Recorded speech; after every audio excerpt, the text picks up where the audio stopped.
This is Can I Laugh on Your Shoulder?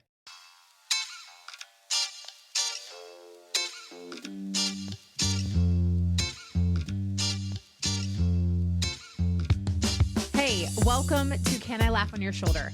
I'm Molly Stillman, and this is a podcast where I get to sit down each week with a different guest, and we have raw, funny, often brutally honest conversations about the things that matter most: faith, business, life, and everything in between, where we each learn how to be good stewards of the things we've been entrusted with, even our stories, and how we can use those things to serve others and leave our families, our friendships, and our communities a little better than we found them. I want to create a space where people are unafraid to be themselves and unafraid to ask the questions the rest of us are thinking. My goal is to make you laugh, cry, and laugh till you cry. My guest this week is the most special guest that has ever been on this show, and that is my dad. Yes, my guest this week is my dad, Tom Buckley, and I had him on for a very special reason, and that is because next week, as of when this airs, next week, my book, If I Don't Laugh, I'll Cry. It's right there behind me if you're watching the video.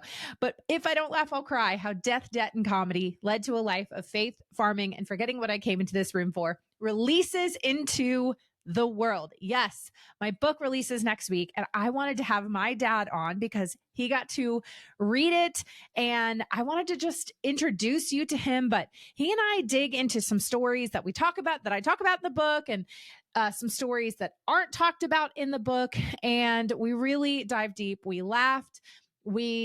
I just had a really beautiful conversation. And also, my dad is the best. And so I know that you're going to love him. I know you're going to love this conversation. And also, while I am on the topic of my book, like, we're less than a week out. I cannot believe it. So would you do me a huge favor? Would you go to your favorite retailer where you buy books, whether it's Target, Walmart, Amazon, Barnes and Noble, or my choice that I prefer is at your local bookstore? And would you pre-order the book? Pre-ordering the book is a huge, huge, huge help. I would be so honored if you would do it. And if you have a local bookstore near you, if you would ask if they would carry it, that would just be amazing. This is something that I have worked on for years and years and years. And so here I am, essentially just cashing in my chips. And I'm like, would you please buy my book? But not just because I want you to buy my book, but also because I genuinely can't wait for you to read it. And I know that you are going to laugh, you are going to cry, and you are going to laugh till you cry. But without further ado, it is now time to get to my conversation with my dad, Tom Buckley. Well, this is probably the most special episode of my podcast that I have ever done and ever will do, because my dad is my guest today. Dad, thanks for being on my podcast. Hey, thanks. What number am I? You're going to be like almost episode 390. You're like 388, 389. I want a shirt that says almost episode 3. Hey, almost 10 years till you're 90. That's about, yeah. That's all right. We won't talk about that. Okay. Well, Dad, this is a really big day. I've wanted to have you as a guest on my podcast, really just to, honestly, I've debated starting a podcast just so that you could tell stories, so that we could like house them in the internet sphere for eternity. But this is the next best thing. So, but I have to treat you like a real guest, Dad. And so you have to give us the Tom Buckley 101, the Pop 101. So tell us who you are, what you do, and how you got to where you are today. Well, I was born a poor white child. Who I am? Well, I'm a dad. I'm your dad. How did I get there? Boy, I'll tell you, that road was not paved with smooth asphalt. I can tell you that. I don't know. It's just it's amazing that I look back and there isn't anything in my life I would change, because everything, every wrong thing I did got me to where I am right now. But I I don't know. I did the typical thing. I was okay in school. I didn't particularly care for school, but I did what I had to do, played some sports, stuff like that. But started working young, 13 full-time job, prior to that a paper route. But I don't know, looking back, I don't particularly appreciate that part. That's why I didn't want you or Bridget working. I wanted you to be able to participate in, school activities and that kind of thing. I gave up a lot of stuff. I gave up playing a musical instrument and playing some sports and stuff, and that's okay. But that was the times. I was raised by parents who were coming out of the war. My dad always worked two jobs. My mom was a homemaker with 5 kids and worked all the time. And work was a thing. Work ethic was a big deal. So when my dad got me a job at the Putin newspaper where he worked, I was supposed to do that, and I did. The trouble is, I had this side of me that was rather recalcitrant. I can't spell that, but that's what I was. And I just had this thing in me that if you said don't do that, I would do it, no matter what it was. And I had a BS tolerance of about that long, you know. Yeah. And I don't know where that comes from, but that's what I had. And I grew up in a religious education, and I knew from second grade on that I was reading something wrong. My dad was Catholic, my mom was Methodist, and when I was in grade school, I was considered from a mixed marriage. Oh my Mm. God, from a mixed marriage. And my mom was a saint, but according to the church, she wasn't going to go to heaven. And I thought, well, okay, so I'm missing something there. So I kind of poo-pooed any kind of religion or relationship with God or any of that kind of thing right from the get-go. So I had no real foundation for anything. When I was 13 as an altar boy, you were mentioning this in your book. I had my first drunk over resentment. Well, you Yeah. should tell the story, and you can just say, I do tell it in the book, but it's better coming from you, so you can tell your version of the story. Well, I thought being an altar boy.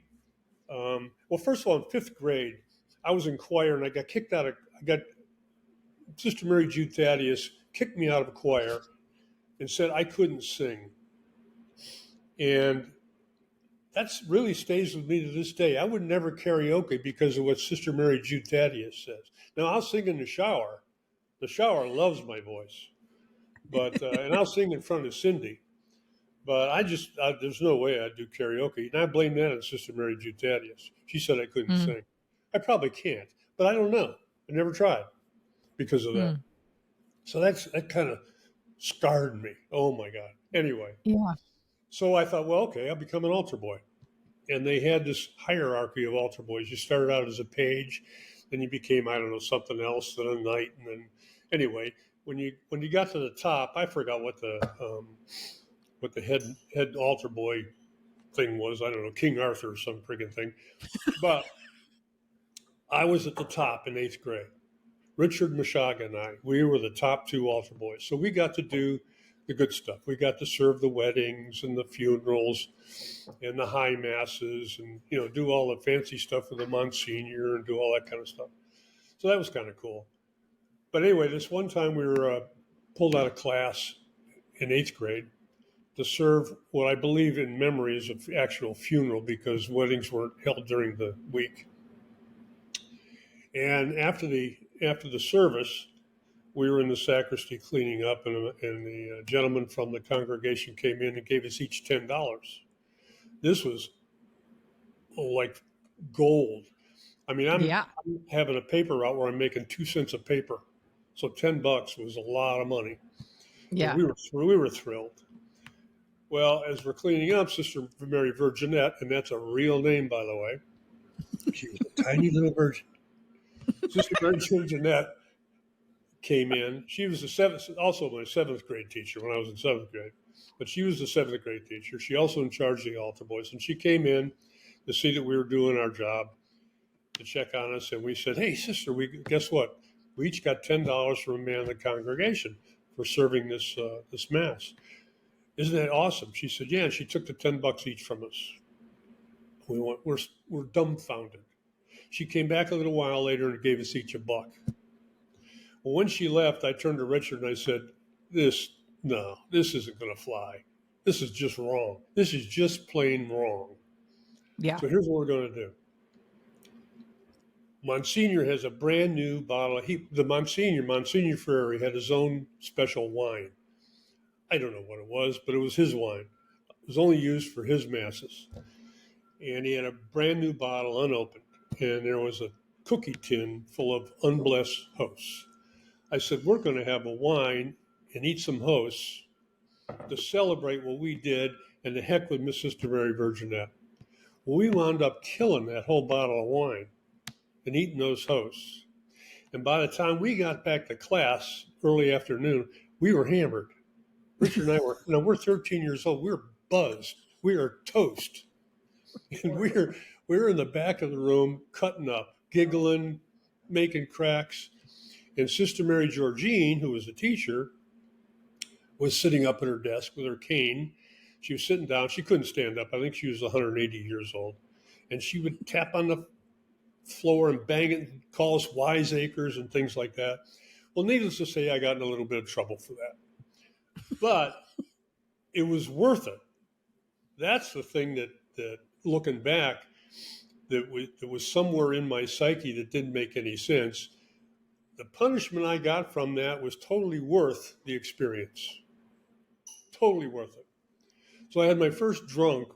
Well, by the time I got to 15, I'm working downtown at the Plain Dealer, and I'm working with college boys and adults, and I'm learning how to smoke cigarettes. And after work, going next door to the headliner where they didn't care about your age. I'm learning how to drink. And I'm learning how to be an adult at 15 years old. Well, Yeah. nothing about being an adult really, but that's what I thought I was doing. And I was off and running. It was all about having a drink and having a good time after that. Went to college, didn't want to go to college. My dad made me go to college. I wanted to enlist. Told me I wasn't going to do that. Went off to college that summer, and that fall then joined a fraternity because I had friends from high school and friends. In fact, one, Bob, who you know, Bob Fettick. Yeah.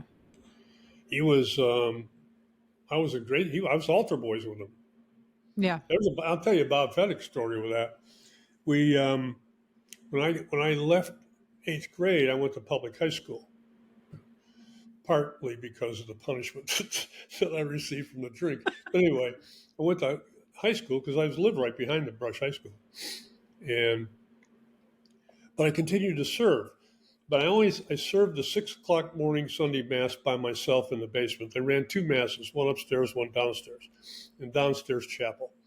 And I served that one because my dad took me every Sunday, and I served that one by myself with 2 altar boys in the main church. The reason I served it by myself is because the 4th altar boy never showed up. Well, a year and a half into this, I come to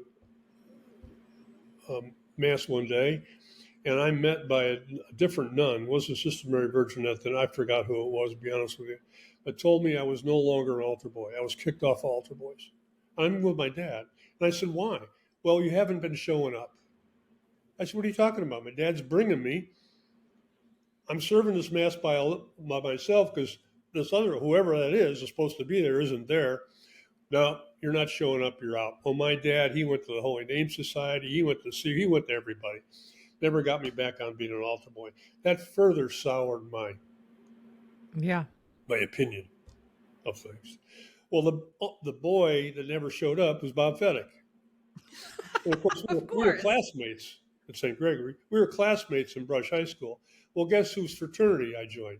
The one he was in. Bob's. So, yeah, Bob. I mean, we had been friends for a long time, and we laughed a lot about that after that. But, yeah, he was the one not showing up. Go figure. Anyway, I had a great fraternity experience. I remember you called me from CNU, and it was interesting. When I dropped you off at CNU, that first day, I remember sitting in the car thinking to myself, I had a tear in my eye. I didn't know which way you were going to go. I know you were dealing with some depression over mom, some uncertainties and other things, and I wasn't sure what was going to happen. And but I had to let you go. I had to let you now start with life's experience. And it was shortly thereafter, I want to say maybe a month, something like that, whatever. You called me and said, Dad, I'm thinking about joining a sorority. What do you think about that? And I remember saying to you, it was the best decision I ever did in college. It's the one thing I would do over again. Yeah. It gave me a sense of community. It gave me a sense of belonging, all that. I enjoyed my fraternity experience completely. I Yeah. didn't take school serious enough. I mean, I did enough to get by, I did enough to graduate and all that. But I worked for 4 years, excuse me, I worked for 4 years and enjoyed the fraternity social life. And all that did was breed really irresponsibility in me. Um, After that, I wound up getting married because I guess that's the thing you had to do. I don't know. I don't. Looking back, I shouldn't have. I was too What young. year did you graduate? You graduated in 60 what? Class of '66. Okay. That's right. Yeah. And I turned 22 that June, '66, and married in middle of June of '66. Hmm. Mom died. My mom died August 1st of '66. Um, that was tough. My mom was bedridden at the time with a cancer, and I remember bringing the wedding party by for her to meet them, and they left the room, and I had some time alone with her. And the only real piece of advice I had in my whole life from my parents that I look back and really I should have paid attention to was my mom at that moment. She's on her deathbed. She had just met the wedding party. I just left the room, and she looked at me and she says, Tommy, you don't have to get married. Mhm. That's a quote. And I didn't know what to do with that. I didn't know what to do with that. Went through with it anyway. It didn't work out. Long story short, you talk about that in your book, and it's all accurate. But anyway, it was an experience. Anyway, I started teaching inner city of Cleveland, then out in the suburb, an integrated suburb of Cleveland, and had a good experience there. Trouble was, I still had that thing inside of me, that recalcitrant gene inside of me. There was a period of time in the late 60s, early 70s of teacher unrest. Um, we had a superintendent, I was president of the teacher association there, and we had a superintendent who was all about getting grant money and nothing about, you know, And sound was this in education. Cleveland? I don't know if I ever asked that. This was actually I started in downtown Cleveland, and I got jumped there. I had three guys on parole come in my class and demand something, Gosh. and I wouldn't do it. And I got jumped, so I had enough of that place. So I went out to Warrensville Heights, which is a suburb of Cleveland, but it's an integrated Yeah. Warrensville Heights High School. But anyway, the as president of the state teachers union, I was a head negotiator too. So in contract negotiations,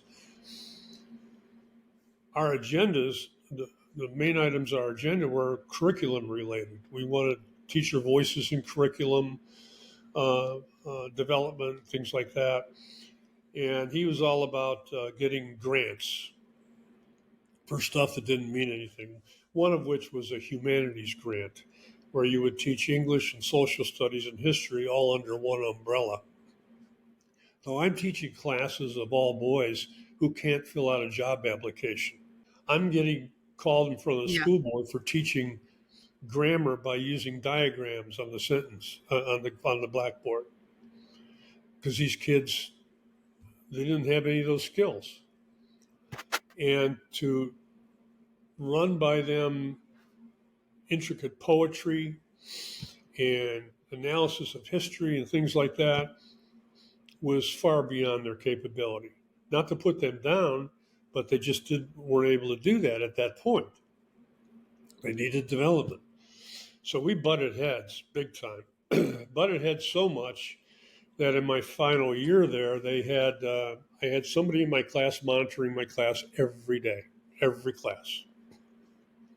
I was recorded on the PA system every day, every class.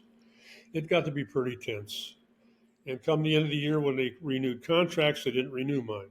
They didn't fire me, but they didn't renew the contract. They couldn't fire me. There was nothing to fire me for. I didn't. But that summer, in the August board meeting, was the last opportunity to renew a teacher's contract. The only thing on the agenda was my contract. Well, the board meeting was filled. It must have been 500 people in that gymnasium, because they had to hold the board meeting there, and they renewed my contract.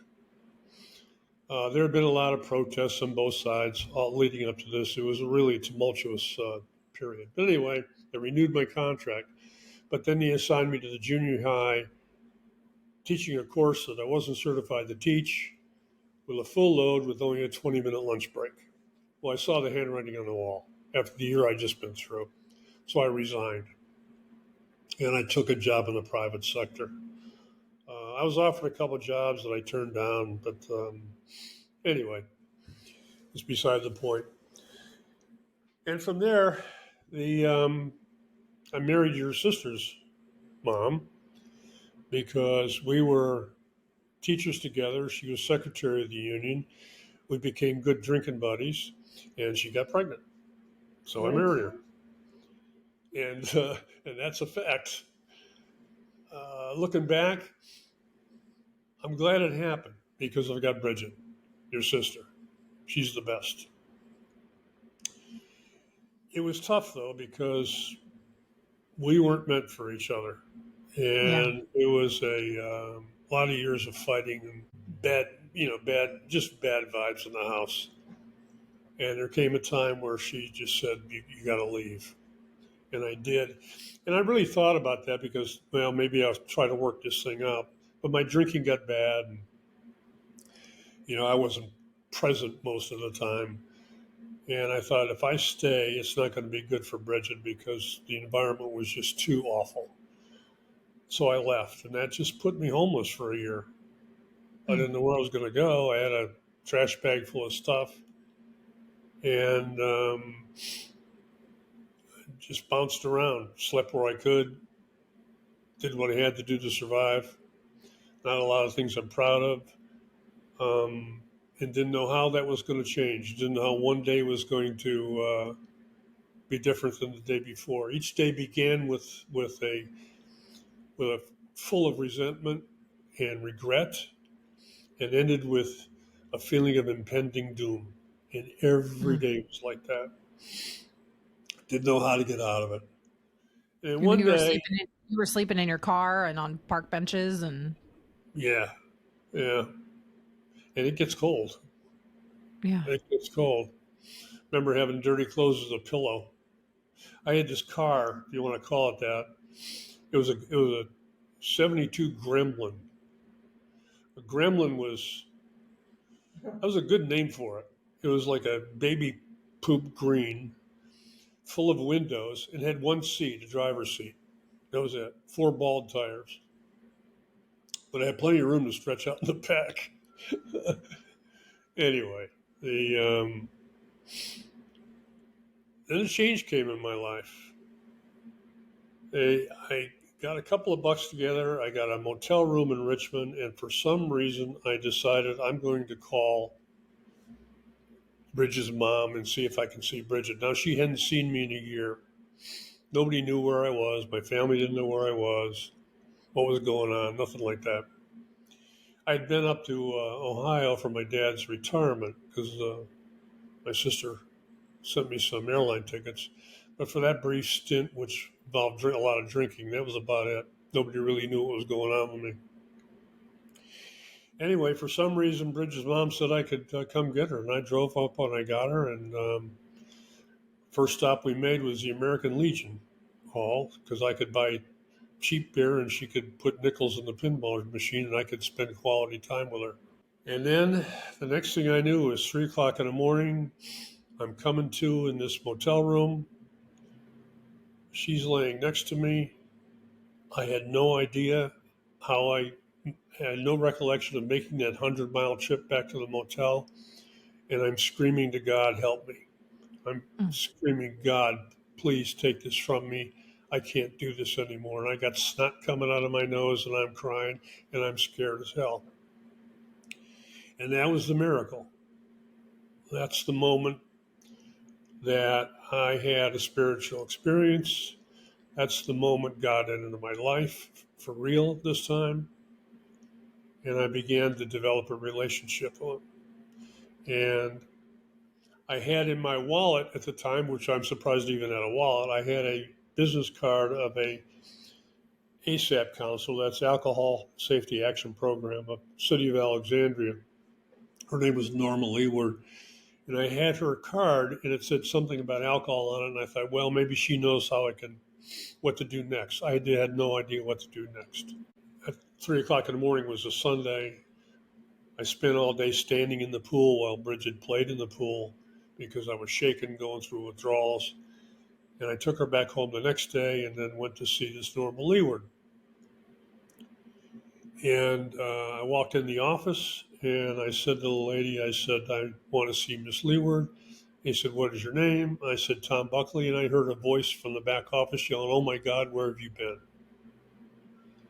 And I went back in this woman's office and she said, we've been looking for you. I said, I don't even know you. Well, it turns out I got her card because I got a DUI back the year previous February, was put in jail. When they release you from jail through the magistrate, they assign you an ASAP counselor, and you're supposed to go to this ASAP counseling and then go to court. I don't remember any of that. It was all in a blackout. I have no recollection of any of that. So that's how I wound up with a card. Well, she took me to an AA club in Alexandria, the Wilson Club, and the rest is history. The rest is history, and here I sit today. And And you've got 45 years now, almost. it'll be 45 in July, but right now I got Yeah. 44 some days. Yeah, I got Yeah. today is what I got. I Yeah. got today, and the only reason I got that is I didn't die and I didn't drink. That's the Mm. only reason, But God has been in my life since then. It's been a journey. It's not that I, knew everything from the start. I had to develop my own relationship, but then that took time. But I allowed it to happen. That's the key. I allowed it to happen. I was open-minded and willing, and didn't want to go back to where I was. And what I've learned is we have a saying in AA called "Let God, let go, and let God." And to me, all that means is I have a responsibility to do where my feet are, to take care of where I am at this moment, take care of the responsibility I have with whom, what I'm doing, whatever the case may be now, and do that. If it's take the trash out on time, it's to do the dishes, whatever it may be. It, there's nothing complicated about it. And if I do that, then life will work out for me. And that's exactly what's happened. When I get out of my own way, when I want to plan how many fish I'm going to catch in a fishing trip, I'm in trouble. But if I just plan the trip and go, it works out really well. So here I am. I'm now on a podcast with my daughter. Thanks for the dedication, by the way. Appreciate that. And Welcome. I'm so proud of you. I can't tell you. I'm just so proud of you. This book, it's amazing. Your mom wrote a book that exorcised Vietnam from her, and now you've written this book, which is exorcised, if I can say it that. A lot of things from your life. Yeah. But it's brave. It was very brave. Opening yourself and being vulnerable like that. This is going to help a lot of people. Going to help a lot of people. I couldn't be more proud of you. Thanks, Dad. Well, I was the most, I mean, I told you this, but I was the most nervous for you to read it. Because obviously, I mean, you and I had a lot of conversations over the last 2 years as I was writing it, just kind of cross-referencing our own memories from various experiences, because, everybody experiences events in their lives from their perspective. And so, what I remember might be different than what you remember. And so it was important to me to write it from what I experienced and what I remember, but also just cross-referencing to me, like, was I way off here? You know what I mean?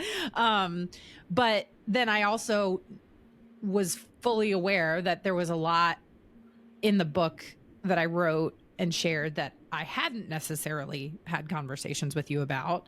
And it's interesting now as a parent myself, to watch as my kids grow up, watch them make mistakes and and to know things that are going on, even though they don't tell me, and things like that. And so it's interesting to like look back and be like, what did you know? Like, You knew more than you thought, I can tell you that.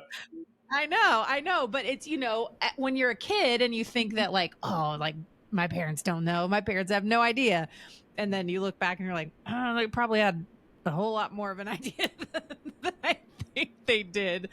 But that was, I was, I've had the benefit now of looking back and cataloging all of those things. And I knew that there were parts that we hadn't necessarily had conversations about, or were, for me to ask you, like, did you know that was going on? And anyway, so I think all of that just played into, I was really scared for you to read it, because I was like, this is going to go one of two ways. Like, he's going to love it, or he's going to never talk to me again. Not that I think you would ever not talk to me again, but for some reason I was just like, I had this fear in the back of my mind. What? There isn't anything you could possibly do for me to never talk to you again. I know. Well, I'm just telling you that this is my own personal I might give it neuroses. that. Okay, I Dad? might give it that, or I might roll my eyes, but I would never not talk to you again.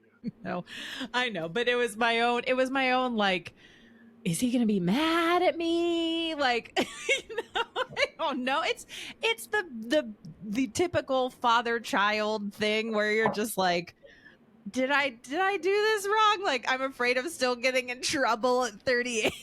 But anyway, so when you you sent me a message that you'd finished it and that you loved it, that was needless to say, I breathed a sigh of relief.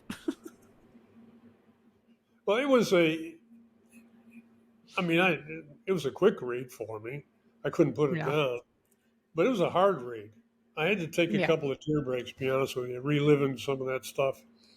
Yeah. And everything you say in there is, it happened. Yeah. But it was tough to relive it, to be honest with you. But it's interesting that I've talked to Cindy about this before. There's something about the age of 28, both you and Bridget hitting the age of 28. There seemed to be a switch that was flipped. Boom, I'm now an adult with some experience that I can use to help me. Yeah. Up until then, it was all a matter of making mistakes and gaining the experience. And that's the part that's hard for a parent to watch. And you got to go through it, but to sit back and allow your child to gain experience, and you don't gain experience by doing things right, to failing, but watching them get back up again, that's what life is about. It isn't about failure, it's about getting back up. And you did a lot of that. And then you use that experience to turn your life into something of purpose. And the same thing happened with Bridget at 28. So I don't know what it is about the age of 28. I think this conversation came up with Cindy and I because we were talking about her granddaughter Caitlin and about how she's changing and about how she's going to be when she's 28, that kind of thing. Yeah. But anyway, it's interesting. And then have you share that. Yeah. Yeah. I turned 28 like 5 days after I had Lily. So, it's, and obviously becoming a parent changes a lot of things. Big time. So, well, I think I really like what you said about just the challenge, and that helps put things in perspective for me too. And I think too, like for people that listen to this, I think for both parents and children alike, it's that knowing that you have to watch a person you love make mistakes in order to grow, in order to change, in order to and even now with Lily and Amos being 10 and 8, like it's still hard because they're pushing boundaries, and you want, John and I talk a lot about, like, we want Lily and Amos to make mistakes, like in the safety of our home. You know what I mean? So that they have a soft place to land right now. Well, exactly, exactly. The One of the things your mom and I used to talk about was we would do for you what you couldn't do for yourself. But when you could do it for yourself, you had to do it. Yeah. But we watched. We were careful with that. We were good stewards of that. We allowed you to fall down, but not to such a degree that it would scar you. But you could learn Yeah. from it. And we helped you with those things too. Occasionally, you would ask your mom a lot more questions than me. I mean, your mom got all the information. I got fine. You'd come home from school, and I'd say, "So, how's your day?" "It was good." "What'd you do?" "Oh, we did stuff." "Would you have fun?" "Yeah, I guess." Then your mom would walk in the room, and she'd say, "Hi, honey, how was your day?" "Oh, let me tell you." And then you'd go on for hours explaining your day. I said, I asked her the same questions. And your mom would say, "Well, you didn't ask it right." I don't know. Anyway, you had that thing with your mom, but Yeah. but you know, you would ask a question about something that might have happened. I remember with relationships with some of the little girls and things like that. Yeah. But I wasn't privy to a lot of that. That was a you and a mom thing. Yeah. But the point is, Well, we let you learn, so you were prepared too, in a lot of ways. yeah. Yeah. Yeah, I was. And it's interesting, like, because when you were saying, when you dropped me off at CNU, and how, now looking back, I obviously completely know what you mean when you said, like, you didn't know which direction I was going to go. Um, and it's interesting how my destructive choices, like, didn't necessarily become the destructive choices that you probably thought that there could be. If you know what I mean? Like I didn't go to college and become like a crazy alcoholic drug addict partier. Like that wasn't the route. I didn't fail out of classes. It was more like other unhealthy choices that I was making in the long term. Well, to tell you the truth, I kind of knew right away because of some of the phone calls. I remember one of your first phone calls. This is before the sorority thing. Yeah. Was you had this professor that you offered your opinion, and he was told you that was wrong, and you said, "Wait a minute, it can't be wrong. It's just my opinion." Yeah. And you had a little battle with back and forth. Wound up going to the dean over. I remember I remember looking at one of your papers. He red marked all over the place, which was ridiculous. But you had this battle going back and forth. Long story short, he wasn't there the next semester, and you were. But that was the first thing that gave me, you know what? She's your mother's daughter. The next thing was, you called and you said, "Dad, I'm thinking about running for class office. What do you think about that?" And I knew right there you had turned a corner because you had never thought of anything like that before. Yeah. That was a real step out of your comfort zone. And I For said, sure. "Honey, go for it." And then came the sorority question. "Do you think I should join a sorority? I'm thinking about doing that." I knew then you're off. You're off and running. You're on a good Yeah. track. You know, you still had a lot of life ahead of you, but you're at least on a good track. Yeah. Well, I can say that your advice on rushing a fraternity was the best decision you made. I mean, I look back, I mean, obviously there was a lot that I loved about college, but I mean, still to this day, some of my sorority sisters are, you know, people that I don't see them every day, but we talk, we text all the time. And then as soon as we see each other, we pick right back up. And I think a lot about that, about how I don't, I don't regret that for a moment. And I would do that over again 100%. Yeah. Yeah. Well, you obviously, we talked a lot about kind of your life up until you met mom. And I go into the whole story of how you and mom actually met and in the book. But something I didn't go into in the book that I would love, and I've been actually thinking about this a lot. And I think this is one of those questions that now, after the fact, I wish I'd asked, and because I don't think I've ever really asked you this question. Um, because on paper, when you look at the circumstances under which you and mom met and got married and your early years of marriage, on paper, it makes no logical sense how you two survived. Because you have, both of you are recovering alcoholics. So you're getting sober. Mom more newly so than you. You've both been married previously. You had a child from another marriage, and then you get married, and in 6 weeks after your first date, and then you have a child within a first year, and then you're nearly bankrupt, and then you like, I mean, it's on paper, it doesn't make sense like how you guys not only survived, but I mean, correct me if I'm wrong, but I almost feel like thrived in your marriage, even though you were just immediately thrown into the lion's den of life. Um, what was it? What was different about your marriage with mom that that set you both up for, again, I think kind of beating the what society, what statistics would say was like a marriage that was doomed from the start? Yeah. Let me give you a little first of previous history of that. It was quick, but that wasn't the original thought. First of all, the fact that I said to her, "We're going to get married and have a daughter named Molly." I have no idea where that came from. That came from a place beyond my pay grade. Okay, the was never on either one's radar screen. Scared the heck out of her.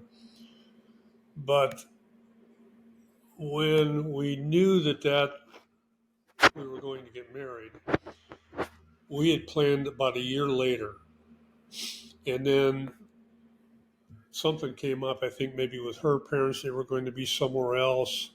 Anyway, so it kept moving it back. Oh, it'll be May. Then it's going to be February. Then, well, next thing you know, well, the heck with it. We're both getting older. We wanted a daughter named Molly. We're going to get married as quick as we can. And that's what happened. The interesting thing was it divided our AA friends. I mean, AA people are just as human as anybody else. And even though I had been out of a relationship for a long time, and your mom had been out of a previous relationship for a long time, people said, I must have been having an affair with your mom, got her pregnant. That's why we're getting married.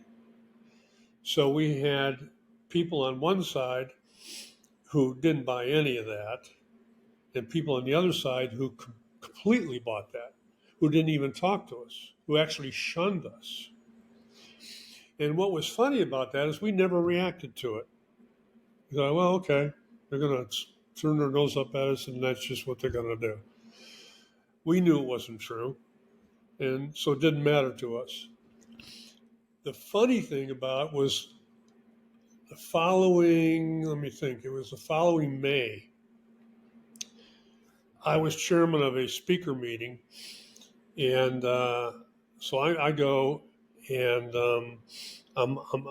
your mom was still out in the parking lot talking with people, pregnant out to here, and I'm up at setting up the meeting, and some people on the side that bought the affair thing are saying, we knew it. Linda had her baby. Her sister was in a meeting today and told how her sister had a child was born. Well, it turned out it was her sister. Her sister Mary was in a meeting and was talking about Sue having Dane. But so all this buzz was going on in the pre-meeting while your mom is still out in the parking lot, and I'm thinking to myself, wait till they see her walk in, pregnant out there. This ought to be good. So, and that's what happened. Mouths dropped. Of course, then you were born in August. But your mom and I had a real good laugh over that one. Anyway, where the heck was I going with that? Oh, yeah. The I think what we did, number one, we had respect for each other's programs. I didn't try to get in her program. She didn't try to get in mine. We shared what was in common like that. We both cherished the fact that we had a spiritual program by which we could live by and grow by. AA not only has 12 steps, it has 12 traditions. The traditions are there to govern how AA groups function. And we decided that that's how we were going to operate our marriage. And we just translated the 12 traditions into language that applied to our marriage. And that it worked. It worked. They're just universal principles. It Can you eliminates the say what need to some be of those what some of those things were well, that you guys eliminates the did? need to be right. Like I might have an agenda, she might have an agenda, but what's out of both those agendas, what's best for the whole, what's best for the family would come the final decision kind of thing.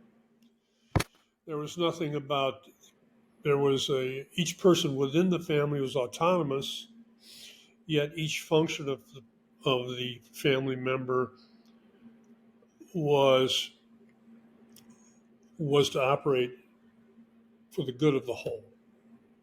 That no one was more important than the other. We all worked together, and I could go on. Like I say, there's 12 traditions, but that worked best. That worked best. We didn't. We just never had any problem. We never fought. We never. Although there was.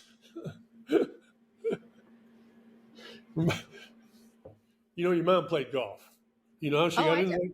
Yeah, you know Oh, that I know how story? she got it. But yes, you should tell this story because Yeah, I don't tell this story in the book. you were bottle fed. You were breastfed, rather. And she would pump, so we have breast milk in the refrigerator, and you're still at the breastfed stage, and we got into.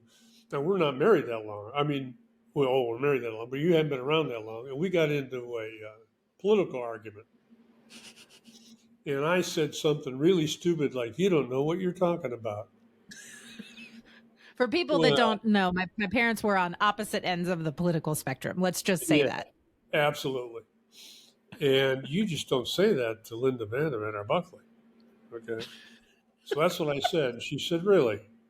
And she handed you to me and said, "I'll see you." And out the door she went. This was a Friday. I had no idea where she was going. And she didn't come home. And she didn't come home Saturday. And late Sunday, she pulls in the drive, 48 hours, a bottle fed baby. And A a breastfed baby. breastfed No, a baby, and I breastfed don't baby. have the body for it. So I'm trying to get you to take a bottle, and you're not having any of that. So it was not a pleasant weekend. Let me put it that way. Your mother comes through the door, and I said, "I'm sorry. I'll never say anything like that again. Where the hell you been?" Well, I showed you. I went to your favorite golf course, to Capon State Park in West Virginia, and I took some golf lessons. And tomorrow, you're taking me to the golf store and buying me clubs because I'm going to start playing golf. Well, the next day, Monday, I took her to Golf Galaxy or wherever the heck golf store was at the time. But Washington Golf. It was at Washington Golf. I remember Washington Golf. Yeah. Yeah. And it cost me $1,200 that weekend. We had a bag, we had shoes, we had clubs, we had balls, we had the whole shebang. And yeah, that was a $1,200 weekend there. But it turned out to be a great thing. We did a lot of that. We did a lot of that together. Took those trips in the motorhome, golf trips, things like that. So it turned out to Yeah. be a wonderful thing. But I learned a big lesson there too. I wasn't living up to one of those principles. I had to be Mm, right. Well, no, being right's not important. You mm, know, the good of the yeah. whole is important. Yeah. Well, that reminds me of another political story of the two of you in the year 2000. Do you know what I'm referencing? I do. Oh God. Can you tell this story? Yeah, it's the Clinton Bush era, Mm-hmm. and your mom was bedridden at Yeah. election time, and she called me in the room, and she said, in this hard to speak voice, she said, "Honey, I need a big favor from you." And I said, "What's that?" She said, "Don't vote today." She asked me not to vote because she couldn't cancel my vote out. So I said, "Oh shit." I said, "Okay," and I didn't vote. I didn't Yeah. vote. Well, and that's like another thing to add to that whole layer of just on paper, it made no sense why you two worked the way you did. I mean, not only did you start your marriage with all of that, just, uh, uh a smorgasbord of life. Yeah. And then you're, complete opposite ends of the political spectrum. And then mom gets sick and it just, all of the things that on paper destroy a marriage, somehow the two of you had the frame of mind to you allowed it to strengthen Well, your marriage. one thing we learned early on is when you're making a list of priorities, God has to be first in some way. Yeah. Everything else follows after that. If you put in our case, it was not drinking had to be first. That had to be number one. There's a saying also in AA: anything you put before not drinking, you will lose. After that, it became easy to list the things that were absolutely important. And you know what? Political stuff isn't important. Yeah. Opinions aren't that important. But the love and respect of one another is important. Kindness with one another is important. Fulfilling your responsibilities is important. Those things are important. The things you can't really touch, you and they don't come from outside stuff. They come from within, and that from within is given. That's a gift that is given again from beyond my pay grade. Yeah. But that's how we live. How we live today. So I live with Cindy. Yeah. It's the same thing. I've been blessed twice in my life. Cindy and I feel the same way. Yeah, I think your Cindy and your mother could have been sisters. To be honest with you, but it's that kind of thing. It's you have the things you like, that's fine, and I have the things I like, that's fine. And we appreciate that. We have our differences in those ways, but they aren't the most important thing in the relationship. They're not the most important thing in the world. But we show love and respect for one another. That is, after not drinking. So, I mean, after I submitted my manuscript, I came up with the title because the title I'd had on the manuscript when I originally submitted it was not this. And it's interesting how I think back to childhood and especially like after mom got sick, I remember like there are things I remember just about how you and mom navigated this really heavy stuff. Obviously, I tell the story of the Grotto of Lords in the book, but there are other stories like that where you guys, in what was, really a hard time, carrying a lot of really heavy emotional things, where it's not that you were deflecting, it was that you chose in the moment to not focus on the negativity of the circumstances, but to look for the good. And I know that you and I had a lot of conversations around how important mom's joy and mom's peace was and how protective of that you were, because you saw a direct correlation to how it affected her health. um, but it's interesting how after like after the fact, I'm now realizing that so much of that, if I don't laugh, I'll cry mantra, I really got from you guys and how I learned what it was like. I learned, on my own, I learned a lot of unhealthy ways to use humor as a coping mechanism. But in a lot of ways, I learned from you how laughter and humor were uh, a healing part of the pain in your journey. Was that something that you and mom did consciously, or do you think it was just your unique personalities? Both, both, but it was a conscious. It was a con. Did you have conversations about this? Oh yeah, call it Rule 62. Don't take yourself too seriously. Focus on what's important.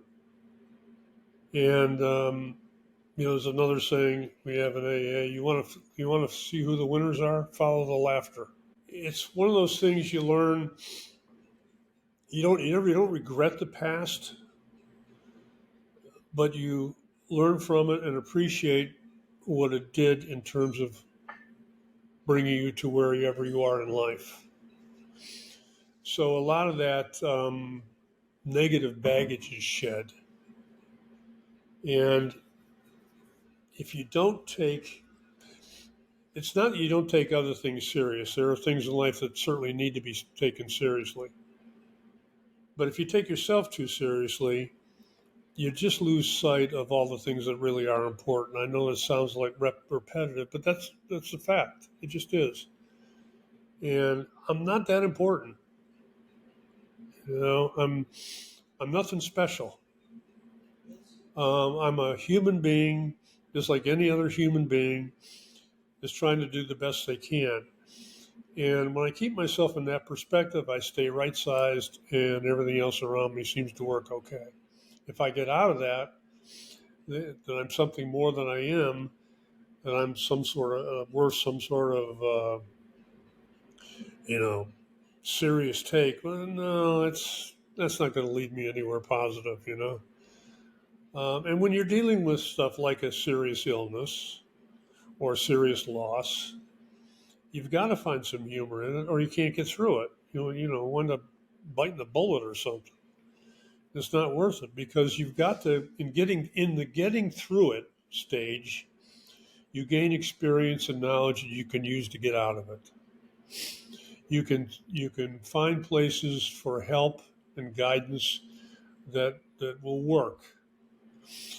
If you don't do that, you can't find those places. You don't get any help and guidance, and you wind up just getting deeper in that pit. So that's the opposite of not laughing about it. So yeah, it was part of our personality, but it's also a conscious thing. I remembered a story, and I don't know if you remember this or not, but it occurred to me the other day, and it was a reminder of so I want to say mom was in ICU.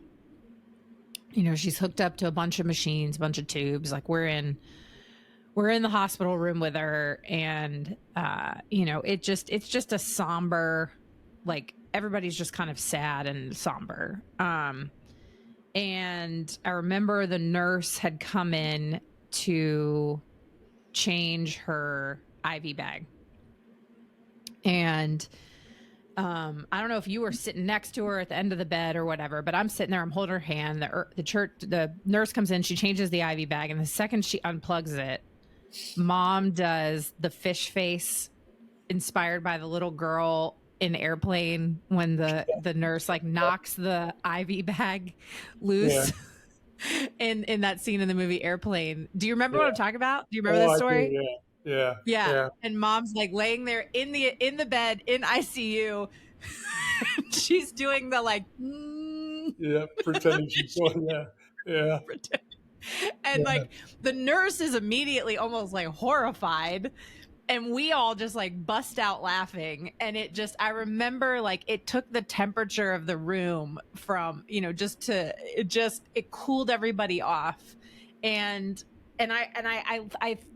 it wasn't until later that I was thinking about that memory, and I was like, that right there was like a microcosm of of, I feel like, how mom's perspective on the illness and just her whole, like, it's way too serious in here, guys. Like, I'm gonna do my part to make y'all lighten up. Yeah, yeah. Oh man. So obviously that brings us to where you are today. Obviously, Well, a wait, lot of life. I got to ask one question. You can ask any question. This picture, is that Yeah. your third grade preschool yearbook picture, or Third is that? grade preschool I yearbook mean, picture. Those are your two. 3 year old, your first year of preschool. You're 3 years old. No. I'm trying to remember what that picture was. I remember the picture.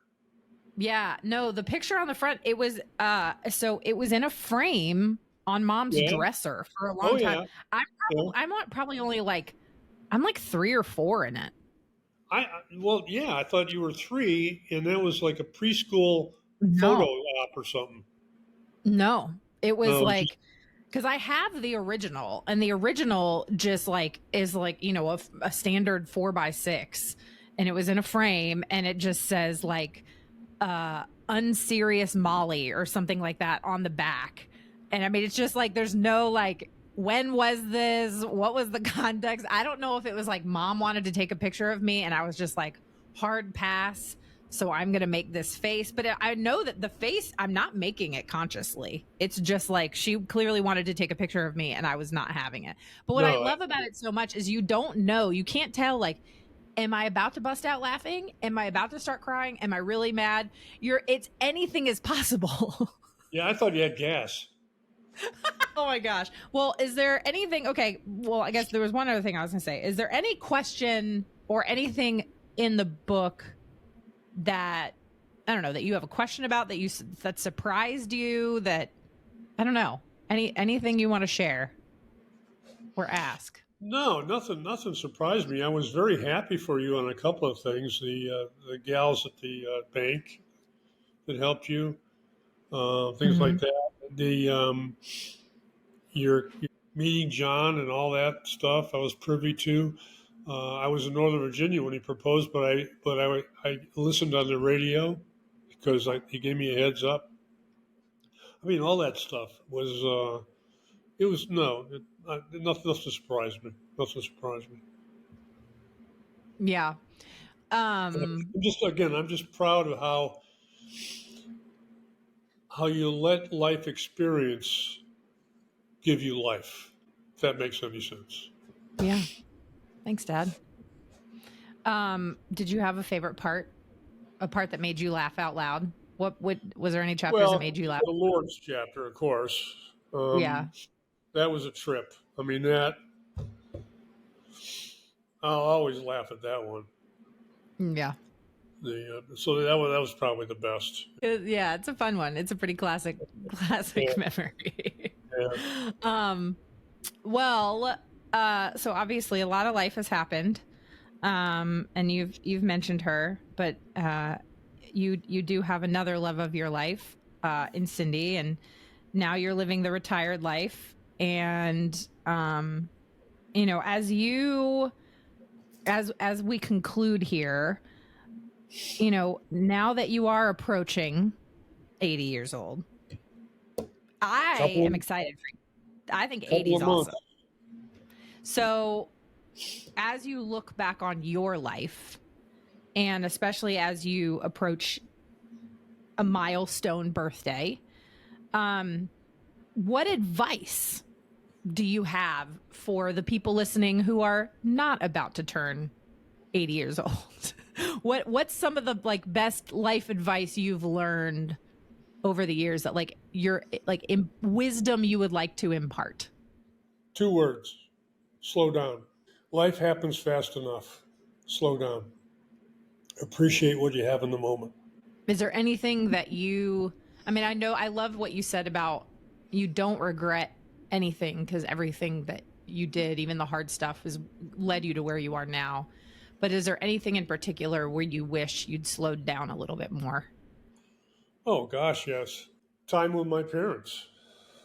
Do I Mm, wish I would have asked my dad more questions and my mom more questions? Do I wish I would have been more present during my mom's illness?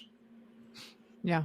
You know, I was way too centered on me and what was going on with me and what I was doing in life. Um, yeah, that no, would definitely do that different. But I was moving too fast to see that, you know, too self-centered. Yeah. When you go too fast, that's what happens. Slow down. But I think that could be said anywhere. It for the longest. When I say longest time, most of my life, instant gratification wasn't fast enough, Mm. and it's not that way anymore. But some lessons come late, but at least they come. Yeah. So above anything else, that's what I would say. Slow down. That's good advice. That's good advice, Dad. Well, you've been my most recalcitrant guest, but I'm going to be um 80. You're going to have a father who's 80. I know. I know. Gosh, makes I got me more seem nooks and old. crannies. I got more nooks and crannies than a Thomas English muffin. It's getting ridiculous. My But gosh. I'm still moving, Uh you're still still getting up and moving. down, Yeah, still living that retired life. And and I'm blessed. yeah, I'm blessed. you are. I've got a life partner that's unbelievable. And I got to say this. I got to say this. Back early on when I was saying let go and let God. When I get out of my own way, things happen that are good for me. You know, and Cindy's another example of that. I wasn't looking, and she lived too far away. Uh, but the moment I saw her, I came to Durham to meet her at a restaurant for breakfast one morning. And the moment I saw her walk up that sidewalk, I said, I know this woman. I know this woman. And it's been like that ever since. And we're a gift. She says we're a gift to one another, but she's definitely a gift to me. Hmm. So I couldn't be happier. Well, she's a gift to me too, and to our kids. They love their Nana. They do. Well, she's a cool Nana. She is a cool Nana, the Yeah, coolest of Nanas. I'll tell Yeah. you, she is. Those kids, they love that Nana. They also Yeah. love that Pop Pop. Well, the thing is, Cindy's wacky enough to be part of this family. Yeah, it's true. You It's know, true. I mean, she's a unique individual. You're not going to find another Cindy walking around. She can say she has words in her vocabulary your mother had that she can use for nouns, verbs, pronouns, the whole bit. It's amazing. Maybe it's a nurse thing. Maybe I have a I thing think for nurses. I don't know, I think but this so. I think particular so. kind of nurse, and she wrote a book. So I good figure know. that. Three women in I my know. life wrote books. I know. Look at that. Look at what Yeah, are the odds? I know. Slim and none, but they worked because somebody's working in our lives. That's right. That's right. That's it. Dad, thanks for being my guest. Thanks for reading my book. Thanks for liking it. And thanks for telling your stories. I'd say thanks for having me because it's always good being had. I love you, Dad. I love you too, baby. Talk to you later. I hope you loved this conversation with my dad. Is he not the best? I'm not going to have his social media links because, he's almost 80. And so he doesn't really use social media. But I really hope that you love this episode. And I would love to know what you loved. If there was anything in particular, would you let me know on social media? You can find me at Still Being Molly or at Can I Laugh Pod, wherever you get your podcasts or your social medias. And would you head on over to your favorite app that you are listening or watching this podcast on? And would you click that subscribe or follow button? That way you never miss a new episode of the show. And yes, I have mentioned this a couple times, but we do have all of these podcasts available on YouTube now. So you can watch the interviews if you like to watch podcasts that way, but also you can access it on whatever podcast platform you like listening to. So thank you so much for your support. Thank you for tuning in and week out. Thank you to the team at Third Wheel Media for doing the production of the show. And for you, something this week, I hope it makes you laugh till you cry. We'll see you next week. Bye.